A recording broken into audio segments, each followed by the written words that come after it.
Oke, assalamualaikum warahmatullahi wabarakatuh. Jumpa lagi di sini dengan saya teman-teman ya, Pak Ihsan di channel Ihsan Petani Muda ya. Semoga untuk kabar teman-teman di hari ini sehat ya, dimudahkan segala urusannya dan yang pasti mudah-mudahan diberi rezeki yang banyak dan berkah teman-teman. Amin. Oke, di sini ya, Pak Ihsan sedang berada di lahan cabai velos Pak Ihsan ya. Bisa kawan-kawan lihat.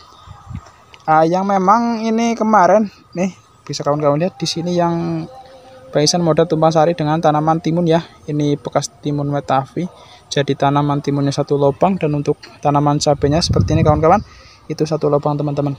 Oke, jadi di sini Pak Ihsan di kesempatan video kali ini teman-teman, Pak Ihsan akan membahas ya tanaman cabai.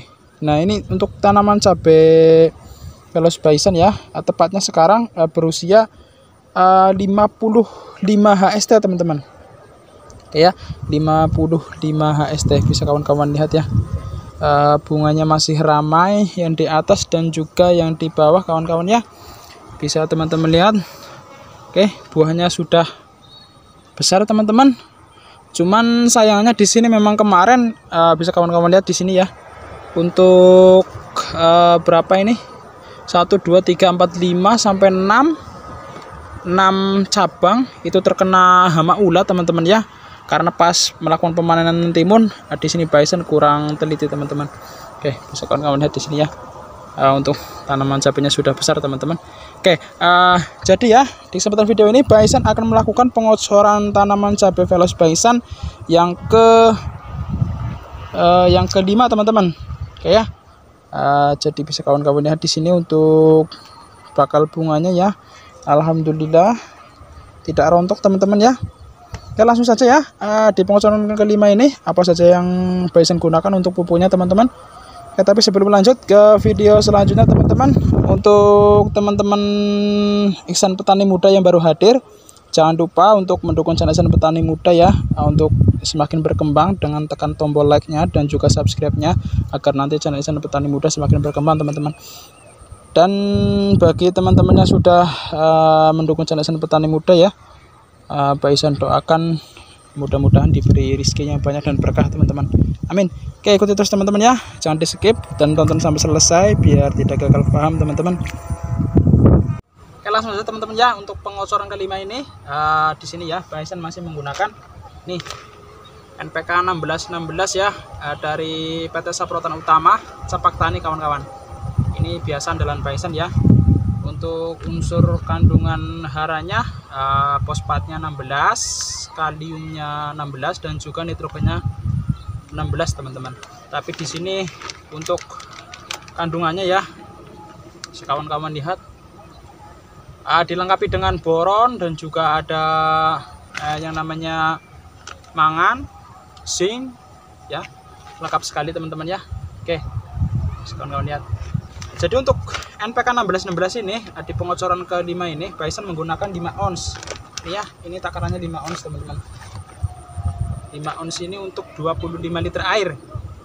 Oke, langsung saja dicampurkan. Ini 5 ons ya. Oke. Yang kedua di sini ini biasa untuk di fase pembesaran bakal buah ya, agar dan juga untuk mencegah kerontokan bunganya teman-teman. Ini Pak Ihsan pakai KNO3 putih ya. Untuk kandungan KNO3 putih di sini untuk nitrogennya 13% ya, nitrogen dari nitratnya teman-teman ya, itu 13%, dan juga untuk kaliumnya di sini 45% teman-teman ya.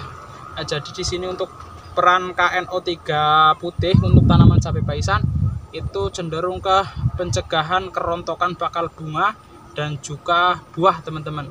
Jadi untuk KNO3 putih ini ya, itu sangat pas sekali dimasukkan untuk di fase-fase seperti ini teman-teman. Jadi bisa kawan-kawan lihat ya, bakal bunganya di atas masih ramai sekali teman-teman. Ini untuk mencegah kerontokan bunga cabainya ya, karena di sini untuk KNO3 putih itu mengandung kalium yang tinggi teman-teman. Karena yang Pak Ihsan tahu untuk kalium itu sendiri memang itu fungsinya untuk mencegah kerontokan bunga dan bakal buah teman-teman. Ya. Dan untuk KNO3 putihnya di sini Pak Ihsan menggunakan 8 sendok ya kemarin di pengocoran keempat. 7 sendok, dan di sini di pengocoran kelima 8 sendok teman-teman. Oke, langsung saja ya.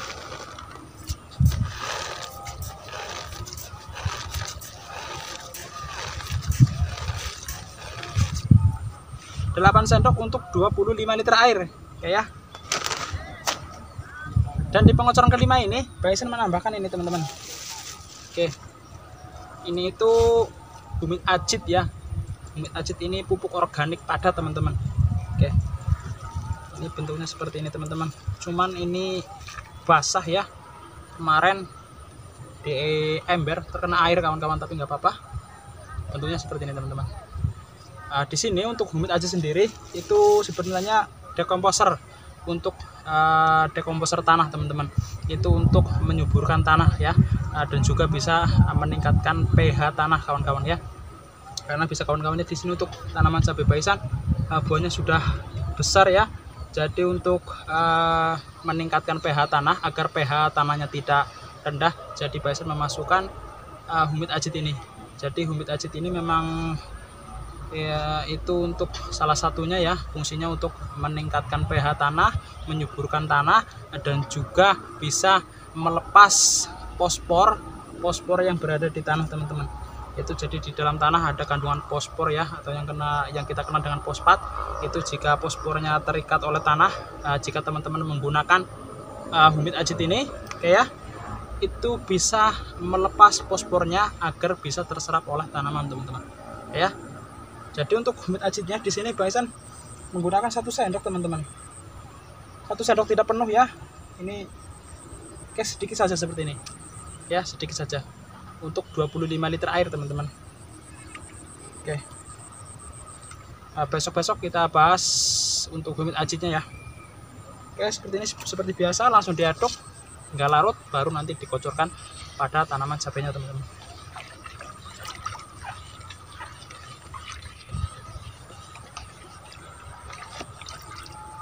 Oke ya, sudah larut teman-teman, seperti biasa langsung saja dikocorkan pada tanaman cabainya ya. Di sini Baisan tambahkan airnya teman-teman. Oke, langsung saja kita kocorkan.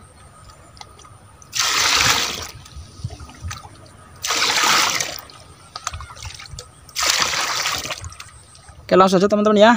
Untuk di pengocoran kelima ini ya, Baisan menggunakan kocorannya untuk 1 pohon seperti biasa cukup 100 ml teman-teman. Ya, ini gelas takar biasa, kalau 100 ml itu segini teman-teman ya. Langsung saja dikocorkan seperti ini. Oke, dan juga yang tidak kalah penting, jika teman-teman menggunakan seperti ini ya, itu tanahnya ya, teman-teman lihat ini memang Baisan tadi pagi menyiramnya ya. Itu posisi tanahnya saran Baisan harus basah agar nanti ketika teman-teman mengocor yaitu cepat terserap oleh tanaman teman-teman. Kayak seperti itu teman-teman. Lanjut ya, kita lanjutkan. Oh ya, untuk di pengocoran kalau di musim penghujan ya, yang paling penting ini untuk takaran pengocorannya dan juga takaran pupuknya itu dikurangi teman-teman ya. Karena memang di musim penghujan itu juga untuk air hujannya juga sudah mengandung nitrogen teman-teman. Jadi dikurangi saja untuk pupuknya dan juga takaran kocornya. Kalau di sini ya, Baisan musim kemarau di sini menggunakan 100 ml. Jadi kalau di musim penghujan 80 ml saja cukup teman-teman. Ya, dan juga untuk NPK 16-16-nya itu ya, itu dikurangi. Di sini Baisan menggunakan 5 ons, dikurangi saja menjadi 4 ons atau 4 ons setengah. Oke ya. Kalau di musim penghujan teman-teman. Oke, langsung saja. Seperti ini ya. Oke, buahnya nih teman-teman sudah mulai besar ya.